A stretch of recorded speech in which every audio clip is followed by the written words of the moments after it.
College Shamshernagar থেকে ফাতেমা বিনতে অলি।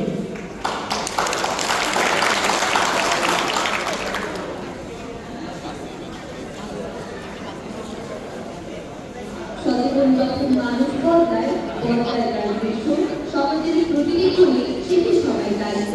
সচেতনতার আলোয় প্রাণিত হবে জনতা, অন্যায় অভিযান হবে উঠাবলি সত্তা।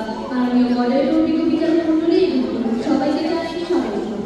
যখন বাংলাদেশের পুরো পৃথিবীর জর্জরিত এই যে যেখানে সামাজিক সচেতনতাই পারে তা দূর করতে, সেখানে আজকে বিতর্কে নির্ধারিত কিছু হচ্ছে সামাজিক সচেতনতাই পারে সমাজকে দুর্নীতিমুক্ত করবে। আমি আমার দল অত্যন্ত যুক্তিসঙ্গত কারণে বিষয়ের পক্ষে অবস্থান করছি। আমার পক্ষ হিসেবে আজকের বিষয়ে তথ্য সংজ্ঞান করে যাবো। আমাদের দ্বিতীয় বক্তা বিভিন্ন তথ্য যুক্তির মাধ্যমে আজকের বিষয়ে বিশ্লেষণ করে যাবেন এবং আমাদের দ্বিতীয় বক্তা আমাদের দলীয় সমাবেশ শুরুতেই বলে যাচ্ছেন সংগ্রামী সচেতনতা। সচেতনতা হলো এমন একটি মানসিক অবস্থা যেখানে একজন ব্যক্তি ভালো মন্দের পার্থক্য বুঝতে পারেন এবং নিজের মন্দ কাছ থেকে বিরত থাকেন এবং অন্যদেরকে মন্দ কাছ থেকে বিরত থাকতে উৎসাহ দেন। সামাজিক সচেতনতা বলতে আমরা বুঝি বিশৃঙ্খলা ও নৈরাজ্যের সমস্যা থেকে সমাজের মানুষের কর্মসূচি, সমাজের নানাবিধ সমস্যা যা সমাজের শান্তি নষ্ট করবার জন্য দায়ী, তার বিরুদ্ধে মানুষের ঐক্যবদ্ধ প্রচেষ্টা। তথ্যসূত্র 19 অক্টোবর 2024 দৈনিক বা সমাজ বলতে মূলত এমন একটি ধরনের ব্যবস্থাকে বোঝায় যেখানে একটা ব্যক্তির চরিত্র, কিছু নিয়ম কানুন প্রতিষ্ঠা করে পারস্পরিক মূল্যবোধে এবং বসবাসের উপযোগী পরিবেশ গড়ে তোলে। তথ্যসূত্র কালের গঠন 22 নভেম্বর 2023। দুর্নীতি হলো এক ধরনের অসততা বা ফৌজদারি অপরাধ যা কোনো ব্যক্তি বা সংস্থামাত্রিক অবৈধ সুবিধা অর্জন করে যে লাভের জন্য ক্ষমতার অপব্যবহারের জন্য অর্জিত হয়। লক্ষ্য করুন মাননীয় মডারেটর, আমাদের আজকের বিতর্কের বিষয়ের সাথে সচেতনতার সাথে একটি ইউটিউব প্রয়োগ করার মাধ্যমে আমরা প্রতিরোধের জন্য মুক্ত সমাধান হিসেবে সচেতনতাকে আখ্যা দিচ্ছি। সামাজিক সচেতনতা দুর্নীতির প্রথম পরিবর্তন। যদি সমাজের মানুষ নিজেরা সচেতন হয় যে ঘুষ দেওয়া দুর্নীতি, তবে দুর্নীতি সেটা দিয়ে বুঝতে পারে না। যেমন একজন নাগরিক যদি ঘুষ দিয়ে কাজ করার সিদ্ধান্ত না নেন তবে ঘুষ দেওয়ার সিদ্ধান্ত কমে যাবে। তথ্যসূত্র ওয়ার্ল্ড ব্যাংক গভর্নেন্স যদি সমাজ সচেতন না হয়, দুর্নীতি নির্মূলকরণ না করে, তবে কিভাবে দেশ ও পৃথিবী দুর্নীতি প্রতিরোধে সচেতন হয়ে উঠবে? বিজ্ঞপ্তিপক্ষ যেখানে মানুষ মাত্রই সামাজিক দিক, এই দুর্নীতি একজন ব্যক্তি সচেতনতার অবক্ষয়ের মাধ্যমেই সচেতন হয়ে থাকে, আইনের সঠিক প্রয়োগে সহায়তা করবে। শুধু আইন থাকলে এই দুর্নীতি বন্ধ হয় না। বিজ্ঞপ্তিপক্ষ আইন তখনই কার্যকর হয় যখন জনগণ সচেতন থাকে আইন মানে। সামাজিক সচেতনতা মানুষকে আইন অমান্য না করে বরং সৎভাবে কাজ করতেই সাহায্য করে। যেমন সরকারি ট্রাফিক আইনের জন্য ঘুষ দিয়ে চালান এড়ানোর সুযোগ আর থাকে না। তথ্যসূত্র ও ইউটিলিটি পাবলিক ইন্টিগ্রিটি 2020। যদি আমাদের সমাজ সচেতন না হয় তাহলে কিভাবে তারা এই পদক্ষেপ নেওয়া হবে?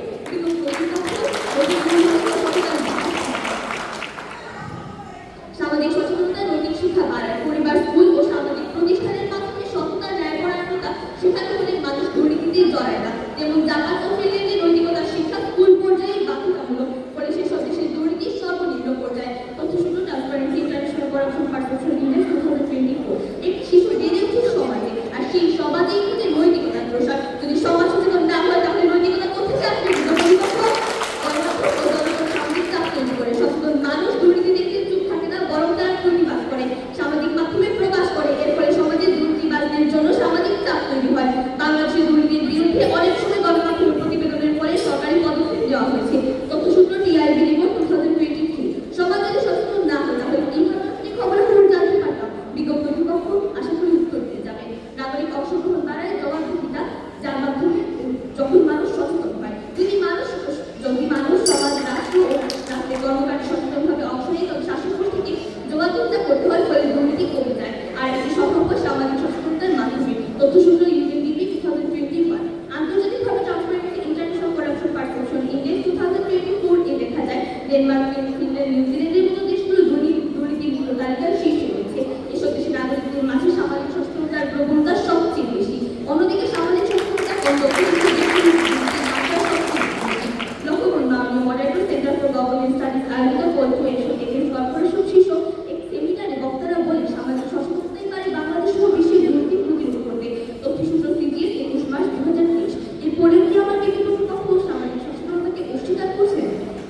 কারণ আইন শাস্তি বা প্রশাসনিক ব্যবস্থা এটা দুর্নীতি নির্মূল করতে পারে না যদি জনগণ সচেতন না হয়। তাই বলা যায় সামাজিক সচেতনতাই পারে সমাজকে দুর্নীতি মুক্ত করতে। বিকল্প নির্ভর কবিগুরু রবীন্দ্রনাথ ঠাকুর বলেছিলেন, ভাবিয়া করিও কাজ করিয়া ভাবিও না। আমাদের উচিত এখনই সময় থাকবে সমাজকে সচেতন করা, নয়তো এই সমাজ ধ্বংস হয়ে যাবে। ধন্যবাদ। ধন্যবাদ ফাতেমা বিনতে অলি তার যুক্তিযুক্ত বক্তব্যের জন্য। এবার আমি আমন্ত্রণ জানাচ্ছি বিপক্ষ দলের প্রথম বক্তা বিএ শামীম কলেজ যশোর থেকে মেহবুবা ইসলামকে।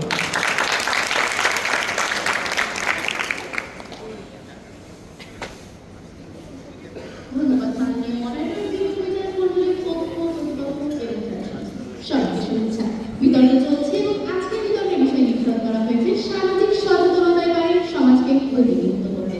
বিপক্ষে বলছি, আজকের বিতর্কের বিষয়টির মধ্যে যেসব শব্দ সংগ্রামের দাবি আছে তা হচ্ছে সমাজ সচেতনতা, সামাজিক সচেতনতা, দুর্নীতি, দুর্নীতিমুক্ত। সমাজ হলো মানুষের একটি সংগঠিত দল যারা পারস্পরিক সম্পর্ক, নিয়ম কানুন ও সহযোগিতার মাধ্যমে একসাথে বসবাস করে। সচেতনতা হলো এমন এক অবস্থা যেখানে আইন মানুষের অধিকার ও দায়িত্ব সম্পর্কে জ্ঞান দেয় এবং আইন মান্য করার মাধ্যমে সমাজের ন্যায় শৃঙ্খলা ও সুষ্ঠু আচরণ গড়ে ওঠে। সামাজিক সচেতনতা শুধু মানুষের মধ্যে একটি ধারণাগত জাগরণ যা অল্প সময়ের মধ্যে তাত্ত্বিক পর্যায়ে পরিবর্তন আনে, কিন্তু বাস্তবতার এই সীমাবদ্ধতা প্রবল। এটি প্রায়শই কেবল বক্তব্য, সভা, সেমিনার কিংবা বইয়ের পাতায় সীমাবদ্ধ থেকে যায়। সমাজে কঠিন বাস্তব কাঠামো ও গভীর সচেতনতা কার্যকর্তাদের নগণ্য বলে প্রতীয়মান হয়। দুর্নীতি হলো এক ধরনের সামাজিক, রাজনৈতিক ও অর্থনৈতিক ব্যাধি যা ব্যক্তির নৈতিক অবক্ষয়ের পাশাপাশি প্রাতিষ্ঠানিক দুর্বলতা, জবাবদিহিতার ঘাটতি, স্বচ্ছতার ঘাটতি এবং আইন প্রয়োগের দুর্বলতার কারণে টিকে থাকে। দুর্নীতি কেবলমাত্র নৈতিক শিক্ষার মাধ্যমে বা সামাজিক জাগরণের মাধ্যমে নির্মূল হয় না, বরং এটি প্রতিরোধ করার জন্য প্রয়োজন কার্যকর প্রতিষ্ঠান, কঠোর আইন প্রয়োগ, স্বচ্ছতা নিশ্চিতকরণ এবং জবাবদিহিতা প্রতিষ্ঠা। নির্মূলের মূল পথ হলো শক্তিশালী ও কার্যকর প্রশাসনিক কাঠামো গড়ে তোলা, যেখানে সামাজিক সচেতনতা কেবল পরিপূরক ভূমিকা পালন করে, কিন্তু মূল জায়গা শিল্পী কখনোই নয়। দুর্নীতি হলো সমাজের এক ধরনের সামাজিক ব্যাধি। সমাজকে এই ব্যাধি থেকে মুক্তি করার জন্য যখন আইন প্রয়োগ করে, পরিপূর্ণ জবাবদিহিতার মাধ্যমে সমাজে শান্তিপূর্ণ অবস্থা সৃষ্টি করে, তখনই আমরা তাকে দুর্নীতি মুক্ত বলি। আজ আমাদের দলের প্রস্তাবিত ক্ষেত্রগুলো হচ্ছে প্রতিষ্ঠানের সুষ্ঠু ব্যবস্থাপনা, আইনের যথাযথ প্রয়োগ, জবাবদিহিতা ও স্বচ্ছতা।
জবাবদিহি হারালে বেড়ে ওঠা অবস্থা স্বচ্ছতার অভাবে দুর্নীতি হয় বারবার তাই শুধু সচেতনতা নয় দুর্নীতি দমনে জবাবদিহিতা ও স্বচ্ছতার প্রয়োজন অপরিসীম মাননীয় মডেলের বিজ্ঞ বিচার মণ্ডল প্রতিপক্ষ দল এবং যারা শুনছেন সবাইকে আমার আন্তরিক শুভেচ্ছা বিতর্ক চলছে আজকের বিষয়ে নির্ধারিত হয়েছে সামাজিক সচেতনতাই পারে সমাজকে দুর্নীতিমুক্ত করতে মাননীয় মডেল আমার প্রতিপক্ষদের প্রথম বক্তাটা সম্মেলনে বলে দিয়েছেন সামাজিক সচেতনতার কথা প্রতিপক্ষদের প্রথম বক্তা আপনি কি জানেন যে সমাজ কখন সচেতন হয় যখন তাদের কাছে আইন প্রয়োগ করা হয় এই আইন প্রয়োগের ফলে তারা সচেতন হয়ে ওঠে এর পূর্বে মাননীয় মডেল তিনি আরো বলেছেন আইন তখন কার্যকর হয় যখন মানুষের মধ্যে সচেতনতা থাকে প্রতিপক্ষ আইন সৃষ্টি হয়েছিল কেন আপনারা কি জানেন আইন সৃষ্টি হয়েছিল কারণ সচেতনতা যথেষ্ট ছিল না যেখানে আইন সৃষ্টি হয়েছিল সচেতনতা যথেষ্ট ছিল না বলে তো কিভাবে আপনারা বলছেন যে আইন তখন কার্যকর হয় যখন মানুষের মধ্যে সচেতনতা থাকে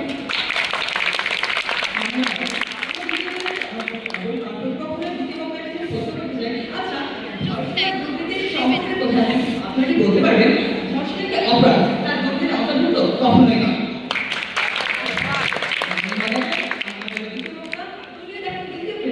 অর্থাৎ জবাবদিহিতা ও সংস্কার আমরা ব্যাখ্যা করে যাব এবং প্রমাণ করে দেবো আজকের বিষয়ের বিপক্ষে আমাদের সুদৃঢ় অবস্থান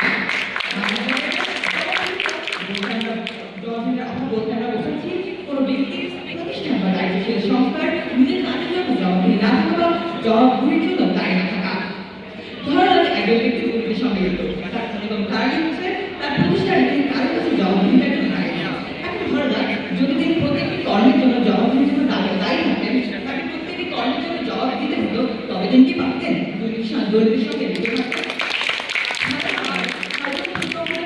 মনে আছে অবশ্যই টপিক বিষয় কয়েকটা বেঁধে রাখতে কথা মাননীয় মডেলের এই নামটি শোনার পর মনে হয় প্রতিপক্ষদের মন আনন্দে পড়ে যাবে তখন তারা ভাবা শুরু করবে এই বেঁধে রাখতে নাম এসেছে কিন্তু আইনের রক্ষকর্তা ছিলেন তাদের সত্ত্বেও যে দীর্ঘান্তের সঙ্গে লিপ্ত ছিলেন কারণ তার মধ্যে সচেতনতার অভাব হ্যাঁ প্রতিপক্ষ আপনারা ঠিকই বলছেন তার মধ্যে আসলে সচেতনতার অভাব ছিল কিন্তু মাননীয় মডেলের আমরা কখনোই অস্বীকার করছি না যে সচেতনতার মাধ্যমে আমরা দুর্নীতি প্রতিরোধ করতে পারি না অবশ্যই পারি কিন্তু শুধু সচেতনতা নয় যখন আইন করে শাস্তির ভয় জবাবদিহিতার অভাব সহ নানান কারণে তিনি দুর্নীতির সঙ্গে লিপ্ত ছিলেন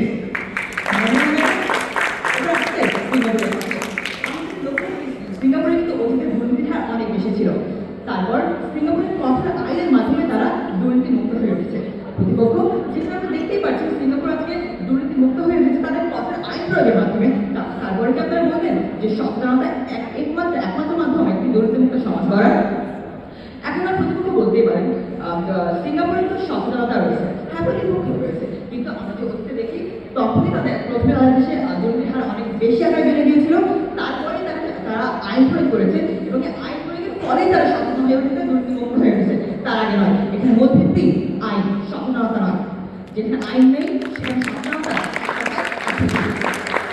বাংলাদেশের প্রধান বিচারপতি শহীদ জিয়ার মোনাফির বলেছেন দুর্নীতি রোধে সর্বস্তরের স্বচ্ছতা জবাবদিহিতা ও রাজনৈতিক সদিচ্ছা প্রয়োজন মাননীয় মডেলের এর অর্থ দাঁড়ায় আমরা কখনোই শুধু সচেতনতার মাধ্যমে একটি দুর্নীতিমুক্ত সমাজ গড়ে তুলতে পারবো না সচেতনতার সাথে আমাদের প্রয়োজন যথাযথ শাস্তি প্রয়োগ জবাবদিহিতা প্রাতিষ্ঠানিক ভারসাম্যতা ইত্যাদি সচেতনতা কখনোই একমাত্র অংশীদার নয় মাননীয় মডেলের এবার যদি আমরা হংকংয়ের দিকে লক্ষ্য করি হংকংয়ে কিন্তু পূর্বে দুর্নীতির হার অস্বাভাবিকভাবে বেড়ে গিয়েছিল ঠিক সিঙ্গাপুরের মতো তারপর 1974 সালে Hong Kong independent commission against corruption প্রতিষ্ঠা করে এবং অবিশ্বাস্য হয় তারপরে কিন্তু তাদের দুর্নীতির মান প্রতিপক্ষের বন্ধুরা কমতে থাকলো আমরা দেখতে পাচ্ছি মাননীয় মডেলের সিঙ্গাপুর ডেনমার্ক এমন অনেক দেশ হংকং এমন অনেক দেশ কিন্তু আজকে দুর্নীতিমুক্ত হয়ে উঠেছে শুধুমাত্র তাদের আইন প্রয়োগের মাধ্যমে আজ আমাদের বাংলাদেশ দুর্নীতিতে শীর্ষ তো প্রতিপক্ষ দলের বক্তারা আপনারা কি মনে করেন যে এই দুর্নীতিমুক্ত বাংলাদেশ এই দুর্নীতিতে শীর্ষে থাকা বাংলাদেশকে দুর্নীতিমুক্ত করতে হলে শুধু সচেতনতাই যথেষ্ট মাননীয় মডেলের যদি নাই থাকতো তবে কেন অবস্থায় সৃষ্টি হয়েছিল প্রতিপক্ষ দলের বক্তারা আপনারা কি একটি দেশ দেখাতে পারবেন যেখানে আইনের কোনো ভূমিকাই নেই শিক্ষার মাধ্যমে আমরা সচেতন হয়ে উঠি সকল শিক্ষকদের সমান বলতে চাই আজ যদি এই শিক্ষা ক্ষেত্রে যদি 42.9% দুর্নীতি থেকে চতুর্থ ট্রান্সপারেন্সি ইন্টারন্যাশনাল বাংলাদেশ তখন আমি নৈতিক শিক্ষা আমরা সচেতনতা শিক্ষা কোথা থেকে পাবো উত্তর দিয়ে দেবেন মডারেটর এই বলে আমার বক্তব্য শেষ করছি এবং প্রমাণ করছি যে শুধু সামাজিক সচেতনতা দিয়ে কখনোই একটি দুর্নীতিমুক্ত সমাজ গড়া সম্ভব নয়। এছাড়া প্রয়োজন নানান উপায়। ধন্যবাদ মাননীয় মডারেটর, ধন্যবাদ সবাইকে। ধন্যবাদ আপনাকে তার যুক্তিসঙ্গত মন্তব্যের জন্য। এখন আসবে পক্ষ দলের দলনেতা বিএড সাহিত্য কলেজ সংসদ নম্বরের বিপ্রধর আদিত্য।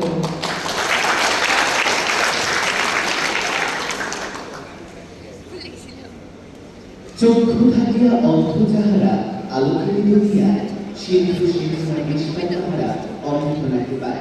মাননীয় মডারেটর বিন্দু কুলাকে জিজির ছিন্ন করার 54 বছর পর 24-এর গণঅভ্যুত্থানের মধ্য দিয়ে নৈরাজ্যের দাসত্ব থেকে মুক্তির 1 বছর পরও যখন সামাজিক অসচেতনতার দায়ে আমাদের সমাজ আজও দুর্নীতির কবলে, তখন সেই অসচেতন ব্যক্তি আসে দুর্নীতির জালে ফাঁসে, টাকার জালে ফাঁসে।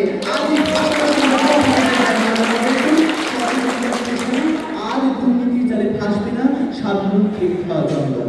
মাননীয় মডারেটর, বিজ্ঞ বিচারমন্ত্রী, বিদ্যার্থী বন্ধুরা এবং যারা শুনছেন সকলকে জানাই সাদর সম্ভাষণ। বিতর্ক চলছে নির্ধারিত বিষয় সামাজিক সচেতনতার পারে সমাজকে দুর্নীতিমুক্ত করতে।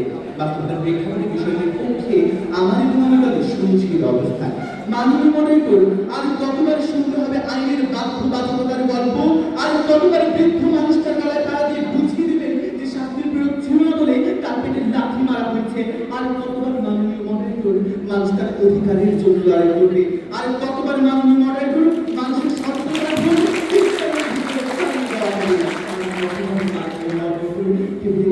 লাল খাপটা না দিলে ফাইদা আসবে না। মাননীয় মডারেটর, আপনি এমন একটি সমাজের কথা চিন্তা করুন যে সমাজে কাগজ কলমে আইন আছে, শাস্তির বিধানও আছে, কিন্তু এস আলম গ্রুপ একাই 1540 কোটি টাকা আত্মসাৎ করে ব্যয় করে তুলছে পঙ্গু তথ্যসূত্রতা রেজিস্টার 25 দরবেশ পীর খ্যাত স্বৈরাচারী ঘনিষ্ঠ সহযোগী সালমান এফ রহমান গত 1.5 দশকে আর্থিক খাত থেকে একাই 57,000 কোটি টাকা লুট করেছে। দৈনিক ইত্তেফাক 9 জানুয়ারি 2025। মাননীয় মডারেটর, তথাকথিত এই আইন কিংবা শাস্তির বিধান কেন এফ আলম গ্রুপের কিংবা দরবেশ পীরের বিরুদ্ধে থামাতে পারেনি? উত্তর অনেক স্বাভাবিক। প্রশাসন তখন ছিল, এখনো আছে। ছিল না কর্মকর্তাদের মধ্যে নৈতিকতা, মানসিকতা এবং সচেতনতা। আইন, প্রতিষ্ঠান, প্রশাসন এগুলোর দরকার, কিন্তু প্রতিপক্ষ আইন প্রণয়ন করবে কে? প্রশাসন চালাবে কাকে? অবশ্যই একজন মানুষ। যদি আইন প্রণেতা অসচেতনতা রাজত্ব করে থাকে, তখন কাগজে কলমে আইন থাকলেও তার কোনো বাস্তবায়ন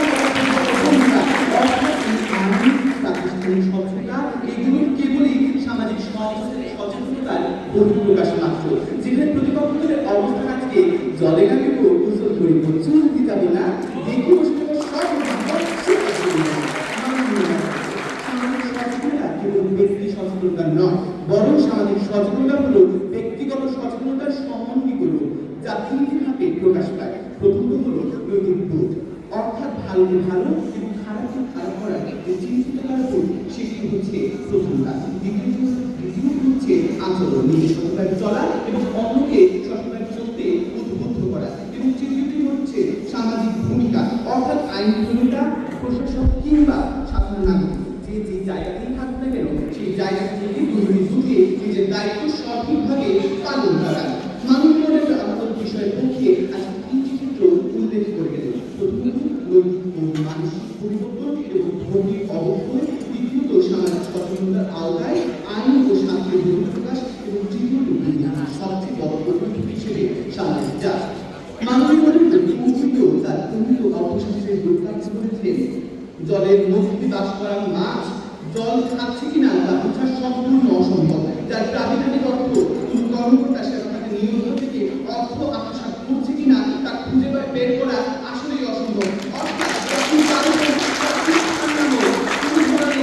থাকছে না, কোনো ধরনের সিসিটিভি থাকছে না, তখন ঘরে বসে সোশ্যাল মিডিয়ার মাধ্যমে দুর্নীতিতে জড়িয়ে পড়ে, তখন সচেতনতা নামক সিসিটিভি তাকে আটকাতে পারবে, তাকে দুর্নীতি থেকে সরাতে সক্ষম হবে।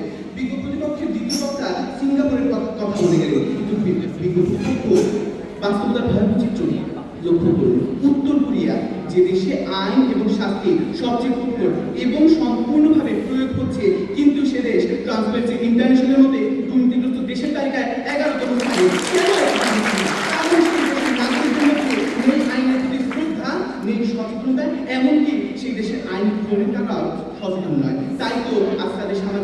হচ্ছে কেবলই রসগোল্লা।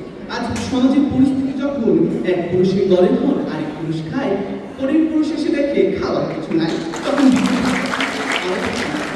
ভুল থেকে ভুলে গিয়ে ভুল করবেন না, বরং স্বীকার করুন সচেতনতা শিক্ষাচারী প্রাণী শপথ করুন রক্ত করুন। ধন্যবাদ মাননীয়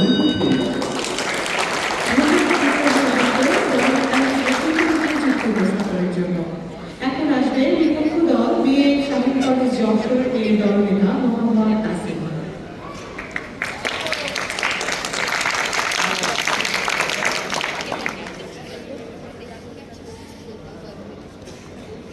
আইনি প্রকৃত স্বাধীনতা ও সামাজিক শৃঙ্খলা আইনের জন্য যে সামাজিক শৃঙ্খলা ও স্বাধীনতা টিকে থাকে সেই বিষয়ের উপর ভিত্তি করে বোধ হয় ১৬৯৯ সালে এত সুন্দর একটি উক্তি করেছেন ইবিএস দার্শনিক জন লক।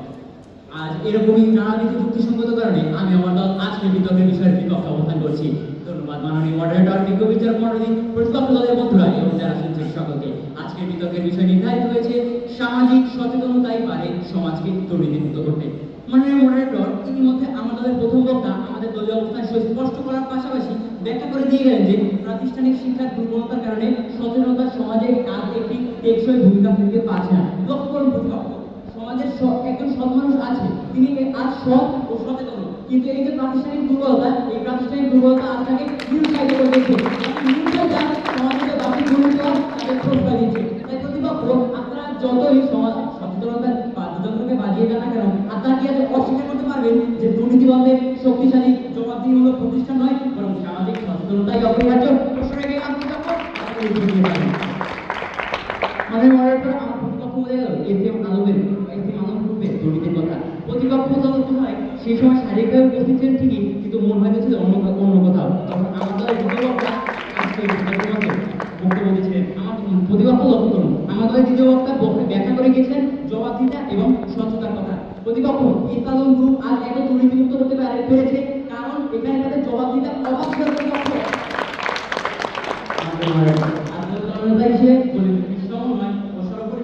প্রমাণ করে যাবো যে কোন সমাজকে দুর্নীতিমুক্ত করতে হলে সামাজিক সচেতনতা নয়, বরং দরকার প্রাতিষ্ঠানিক সক্ষমতা এবং যথার্থ আইন প্রয়োগ। মানে দুর্নীতি আজ একটি সামাজিক ব্যাধি যা সমাজের প্রতিটি স্তরে প্রভাব ফেলছে। বাংলাদেশে কিংবা বহির্বিশ্বে দুর্নীতি আজ শুধু একটি দীর্ঘস্থায়ী সমস্যা, যা শুধু সামাজিক সচেতনতার দুর্বলতা নয়, আইনি কাঠামো অভাবের ফলে বৃদ্ধি পাচ্ছে। মাননীয় মডারেটর, আজ আমার দেশের ৭০.৯% পরিবার সরকারি ও বেসরকারি প্রতিষ্ঠানে সেবা গ্রহণের সময় দুর্নীতির শিকার হচ্ছে এবং এই দুর্নীতি পরিমাণ এতটাই বিস্তৃত যে ১০,৯০২ কোটি টাকার মতো ঘুষ লেনদেনের মতো অপরাধ এখানে রয়েছে, যা দেশের মোট জিডিপির ০.২২%। তথ্যসূত্র টিআই রিপোর্ট ২০২৩। লক্ষ্য করুন প্রতিপক্ষ আজ এই তথ্য আমাদের স্পষ্টভাবে জানান দিচ্ছে যে এই যে পরিবারগুলো এরা কিন্তু সচেতন ছিল ঠিকই, কিন্তু এই সচেতনতাকে আগে পর্যন্ত কাজে আসছে না প্রতিপক্ষ, তারা কিন্তু বাধ্য বুঝতে। এখানে কেন তারা বুঝতে বাধ্য? কারণ এখানে আইনি ব্যবস্থা দুর্বল।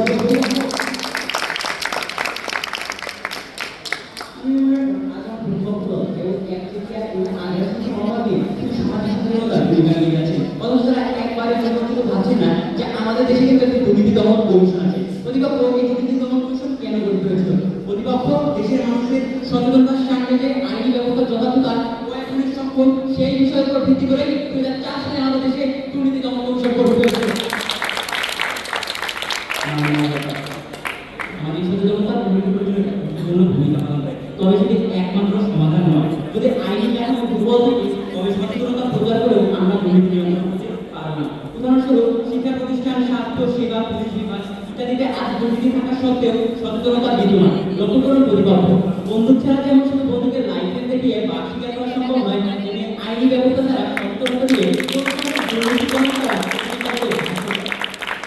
এত কিছু পরে যখন আমার প্রতিপক্ষ আমার দিকে বিভ্রান্তি দিতে দেখাচ্ছে তখন প্রতিপক্ষের উদ্দেশ্যে বলতেই হয় প্রতিপক্ষ বলে সচেতনতা সর্বোচ্চ উপায়। আইনের কঠোরতা বোঝা তারা জানে না, তাই তো তারা মাননীয় মডারেটর, আন্তর্জাতিক একটি সংস্থা আছে ইউফোর্ড। এই সংস্থা বলছে দুর্নীতি মোকাবেলায় রাজনৈতিক সদিচ্ছা সবচেয়ে জরুরি। স্বচ্ছ প্রশাসন ছাড়া সমাজ যতই সচেতন হোক দুর্নীতি নির্মূল হয় না। তাই মাননীয় মডারেটর, রাজনৈতিক ইচ্ছা ও সচেতনতা আর প্রশাসনিক শক্তি ছাড়া সচেতনতা একদমই ব্যর্থ। প্রতিপক্ষ তাদের দৃষ্টি আকর্ষণ করছে। প্রতিপক্ষ তাদের বক্তারা আপনার যদি ভবিষ্যতে কখনো সুবিধা নিয়ে থাকে তাহলে সেখানে যদি আপনি কোনো রাস্তায় ময়লা ফেলতে চান তাহলে আপনাকে একটি গ্রাফিক্যাল স্ক্যান অথবা অনুমতি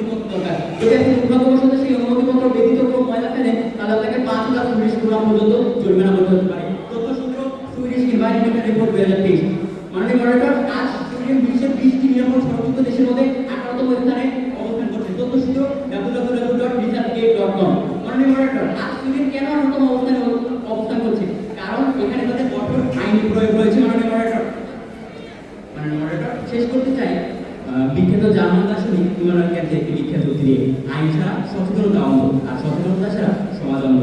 প্রতিপক্ষ আপনাদের প্রতি একটি কথা আজ মানাই, সর্বাঙ্গে ব্যথা প্রতিপক্ষ কথা। প্রতিপক্ষ দুর্নীতি সমাজের কোনো জ্বর নয় যে আপনি সচেতনতার মতো প্যারাসিটামল দিয়ে এটা হলো প্রতিপক্ষ, এটি সমাজের ক্যান্সার যার নির্মূলে কেবলমাত্র যথাযথ আইনি ব্যবস্থা মতো কেন্দ্রীয় ট্রাফিক পারে দুর্নীতিকে নির্মূল করতে।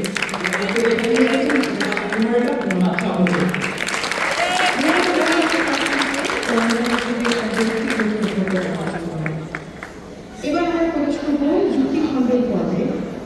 এই পর্বে দুই দলনেতা একে অপরের যুক্তির বিপরীতে যুক্তিযুক্ত উত্তর দেবেন এবং চেষ্টা করবে নিজের অবস্থানকে আরো দৃঢ়ভাবে উপস্থাপন করতে। যুক্তি খণ্ডনের জন্য প্রথমেই আসবে পক্ষ দল থেকে দলনেতা দীপ্রধর আদিত্য।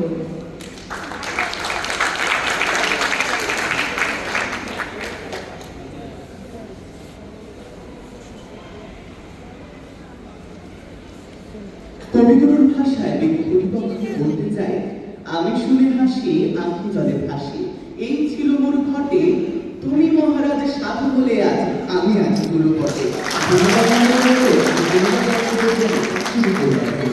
প্রতিপক্ষ বন্ধুরা, আমরা না হয় প্রতিকার নিয়ে অন্য কোনো একটি বিতর্ক করবো।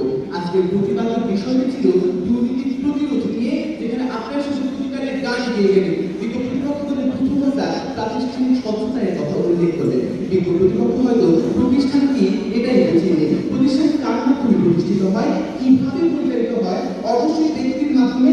এখন সেই ব্যক্তি সচেতন না হলে তাহলে আপনি কিভাবে চান যে এই সিস্টেম ভালো হোক, কিভাবে চান এই সিস্টেমের জন্য মানুষ সচেতন, মানুষ দুর্নীতি মুক্ত হোক? না প্রতিপক্ষ বন্ধুরা, আজ বিজ্ঞ প্রতিপক্ষের দ্বিতীয় বক্তায় শাস্তির গান দিয়ে গেলেন। বিজ্ঞ প্রতিপক্ষ প্রথম কথা হচ্ছে, যারা শাস্তি প্রণয়ন করে তাদের মধ্যে যদি সচেতনতার ঘাটতি থাকে তাহলে যথাযথ আইন প্রণয়ন সম্ভব হবে না, যথাযথ শাস্তি প্রণয়ন সম্ভব হবে না। দ্বিতীয় কথা হচ্ছে, যদি ব্যক্তির মধ্যে সচেতনতা না থাকে তাহলে সে ব্যক্তিকে কেবল ভয় দিয়ে কখনোই সম্ভব নয় সচেতন করা, দুর্নীতি মুক্ত করা। এর জন্য চাই সচেতনতা।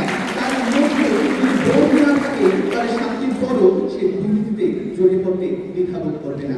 মাননীয় মডারেটর, একটি ছুরি দিয়ে যেমন সবজি কাটা যায়, তেমনি ছুরি দিয়ে হত্যাও করা যায়। তাহলে এখানে আপনি কাকে নিয়ন্ত্রণ করবে, ব্যক্তিকে নাকি ছুরিকে?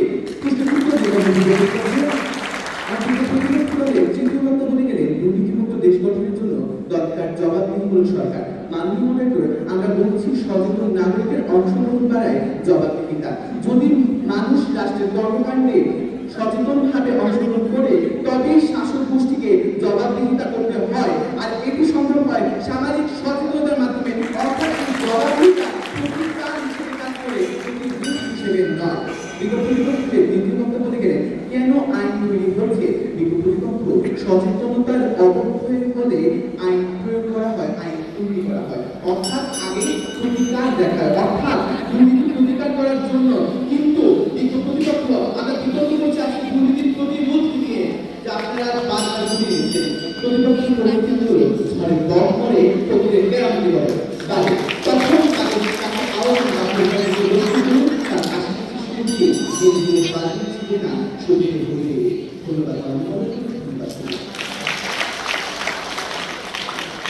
যুক্তি খণ্ডনের জন্য এবার আসবে পক্ষ দল বিএ শাহীন কলেজ যশোরের দলনেতা মোহাম্মদ কাসেম।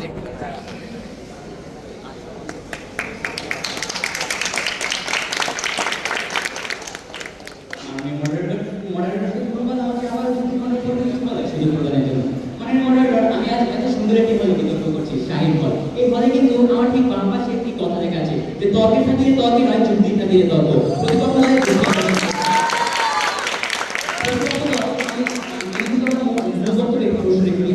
আপনাকে অস্বীকার করতে পারবেন যে শক্তিশালী জবাবদিহিমূলক প্রতিষ্ঠান ছাড়া সামাজিক সচেতনতাই অপরিহার্য? আপনি তো সেই প্রশ্নের কোনো উত্তর দিয়ে যেতে পারেন প্রতিপক্ষ।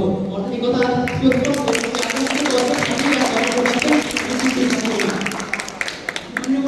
আমার প্রতিপক্ষ দ্বিতীয় বক্তব্য খুবই সুন্দর একটি কাব্যিক ভাষা, বিন্দু বিন্দু জলের কথা। প্রতিপক্ষ লক্ষ্য করুন, আজকের বিতর্কের বিষয় কিন্তু সামাজিক সচেতনতা। এখানে আপনি বিন্দু বিন্দু অর্থাৎ ব্যক্তি ভেদে যদি সচেতন করেন তাহলে একজন ব্যক্তি সচেতন হচ্ছে ঠিকই, কিন্তু আপনি কিভাবে পূর্ণ সমাজ সচেতন করবেন সেটা কিন্তু আপনি ব্যাখ্যা করে দিয়ে জানেন।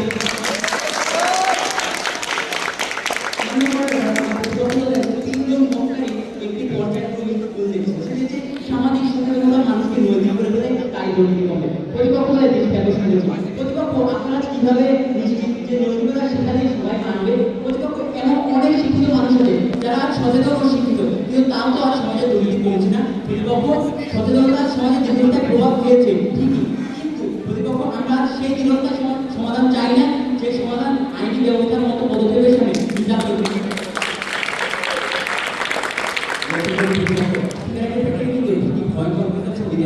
এবং আজ প্রতিনিয়ত গণমাধ্যম থেকে শুরু করে দেশের পাঠ্য বই পর্যন্ত একটি তথ্য আছে ধূমপান শান্তিজনক ক্ষতি করে। এবং প্রতিপক্ষ দল তার স্বাধীনতা 54 বছর পরেও এত সচেতনতা হচ্ছে, কিন্তু তাও তো আমার দেশের 8.3 মিলিয়ন মানুষ আজ প্রতিনিয়ত আমাদের উপর গ্রহণ করছে। সচেতনতা কেন পাচ্ছে না এই ধূমপানকে নিয়ন্ত্রণ করতে? কিন্তু প্রতিপক্ষ আজ বাধ্যগত হচ্ছে ভিন্ন কথা। বাংলাদেশে ধূমপানের মুক্তিকর দিন নিয়ে আইনি বিধি ফলে ধূমপান কমেছে।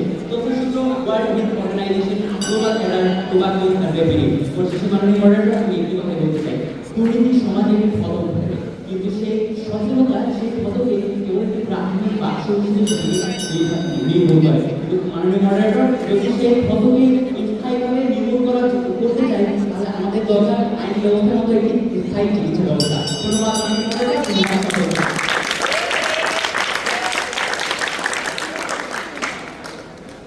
বিতর্কের উদ্দেশ্য শুধু জয় পরাজয় নয়, বিতর্ক হল চিন্তার মুক্তি, যুক্তির শান্ত অস্ত্র এবং নিজের বিশ্বাসকে সবার সামনে সুসজ্জিতভাবে উপস্থাপনের এক অনন্য মাধ্যম। আজ আমাদের তরুণ প্রজন্মের মেধাবী মানবের দক্ষতার প্রকাশ আমরা দেখতে পাচ্ছি। বিতর্ক আমাদের শেখায় ভিন্নমত শুনতে, বিশ্লেষণ করতে এবং সম্মানের সাথে তার গ্রহণ বা যুক্তির মাধ্যমে আলোচনা করে। এখন আমি আমাদের দীর্ঘ বিচারকদের একজন অ্যাডভোকেট জান্নাতুল ফেরদৌস ম্যামকে কিছু বিজ্ঞানীদের উদ্দেশ্যে কিছু বলার জন্য অনুরোধ জানাচ্ছি। অসংখ্য ধন্যবাদ মজাদার ম্যামকে আমাকে বলার সুযোগ দেওয়ার জন্য। আমি আসলে দুই পক্ষকে কেন্দ্র করে একটি কথাই বলতে চাই, আইন এবং সচেতনতা একটিকে আরেকটিকে ছাড়া চলতে পারে? কখনোই পারে না, দুটোই প্রয়োজন। কিন্তু মজার বিষয়টা হচ্ছে আজকে আমাদের বিষয়টি ছিল সামাজিক সচেতনতাই পারে সমাজকে দুর্নীতিমুক্ত করতে। একটি এই প্রত্যয় দিয়ে আমরা সচেতনতার উপর অনেক চাপ দিয়ে দিয়েছি, কিন্তু আমরা এই সচেতনতা কখন, কিভাবে, কেন পারে, আর সচেতনতা ছাড়া আর কি কি কারণ আছে যার কারণে আসলে দুর্নীতি বাড়ছে, যার কারণে দুর্নীতি প্রতিরোধ করা যাচ্ছে না, যেটা করলে দুর্নীতি প্রতিরোধ করা যাবে। আমার মনে হয় এই বিষয়গুলো উঠে আসলে আমরা যারা আছি তারা আরেকটু সচেতন হবে। বিষয়টি হচ্ছে আইন আছে, আইন কিন্তু আমাদের খাতা কলমে আছে, আইন প্রয়োগও হচ্ছে, কিন্তু এক শ্রেণীর মানুষ আমরা সতর্ক হয়ে আইন প্রয়োগ করছি, আরেক শ্রেণীর মানুষ আমরা সতর্ক হয়ে দুর্নীতি করছি যেন আমরা ধরা পড়তে না পারি। খুব সতর্ক হয়ে দুর্নীতি করি যেন আমার দুর্নীতিটা কারো চোখে না পড়ে, আবার খুব সতর্ক হয়ে আমরা আইনটা প্রণয়ন করি যেন এই আইনটা দুর্নীতি যারা করে তাদেরকে সেই আওতায় করতে পারে। তার মানে কি, প্রতিরোধের ক্ষেত্রে আমার সচেতনতার একটি ভূমিকা রাখছে, আইনের ভূমিকা রাখছে। উঠে আসা দরকার ছিল কি কি পদ্ধতিতে আমরা প্রতিরোধ করতে পারব, কি কি উদ্যোগ আমাদের গ্রহণ করার প্রয়োজন, যেটা আসলে সচেতনতার উপরে নির্ভর করে বেশি। হ্যাঁ, আইনের প্রয়োজনতা আছে, সেটি কখন এবং কিভাবে এই বিশ্লেষণটা আসা প্রয়োজন ছিল। আমরা জানছি যে হ্যাঁ প্রতিরোধ নিয়ে কথা বলছি, প্রতিকারের নিয়ে কথা বলছি না, কিন্তু প্রতিরোধ করতে গিয়ে কিন্তু আমরা আইনটা আগে তৈরি করছি, ঘটনা ঘটার পরে আইনটা তৈরি করছি না। তাহলে এই আইনটা কখন দরকার, কিভাবে দরকার, কেন দরকার? আর যারা আমরা বিপক্ষে বলেছি সচেতনতা অবশ্যই প্রয়োজন, সচেতনতাকে বাদ দিয়ে আইনের প্রচার প্রচারণা কোনোভাবেই সম্ভব না, কিন্তু সচেতনতা একমাত্র না, একটি মাত্র কারণ হতে পারে। আমি একটু বলি, সচেতনতা একটি মাত্র কারণ হতে পারে, একমাত্র কারণ কখনই হতে পারে না। কেন একমাত্র হতে পারে না, কি কি কারণে আমরা বলছি একটি মাত্র কারণ, এবং কিভাবে আসলে দুর্নীতিমুক্ত সমাজ দুর্নীতি প্রতিরোধ করতে আমরা সচেতনতাকে একমাত্র ভূমিকা দিতে পারছি। এই বিষয়গুলো আসলে আমাদের আলোচনা দরকার ছিল। আমরা মনে হচ্ছে ঠিকভাবে একটি ডিবেটটা তৈরি করেছি, কিন্তু চমৎকার একটি